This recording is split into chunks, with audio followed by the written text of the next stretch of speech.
ఎండిపోయిన పసుపు కొమ్మలతో కూడా మనం ఇంట్లోనే ఈజీగా ఇలా ప్యూర్ పసుపుని ప్రిపేర్ చేసుకోవచ్చు.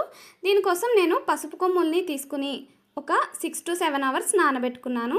తర్వాత నీళ్ళన్నీ వంపేసి రోట్లోకి వేసుకొని ఇలా కచ్చాపచ్చాగా దంచుకుంటున్నాను. మీ దగ్గర రోల్ లేకపోతే ఇలాంటి రాళ్ళతో అయినా కూడా మనం ఒక 4-5 సార్లు కొడితే చాలు, మంచిగా క్రష్ అయిపోతాయి అన్నమాట. ఇలా మంచిగా క్రష్ చేసుకున్న వాటిని ఎండలో పెట్టుకోవాలి. జస్ట్ ఒక 1 అవర్ ఎండలో పెడితే సరిపోతుంది. తర్వాత వీటిని మిక్సీ జార్లోకి యాడ్ చేసుకుని బాగా మిక్సీ పట్టుకొని ఒక 4-5 సార్లు జల్లించుకొని అలానే మిక్సీ పట్టుకుంటూ ఉంటే మెత్తగా పౌడర్ అయిపోతుంది. లాస్ట్లో కొంచెం పౌడర్ అస్సలు నలగదనమాట, దాన్ని పక్కన పడేసేయండి. అదంతా పొట్టే అనమాట. తర్వాత ఈ మనం జల్లించుకున్న పౌడర్ని కూడా ఒక 2-3 అవర్స్ ఎండలో పెట్టి తీసుకుంటే మనకి ప్యూర్ పసుపు తయారైపోతుంది.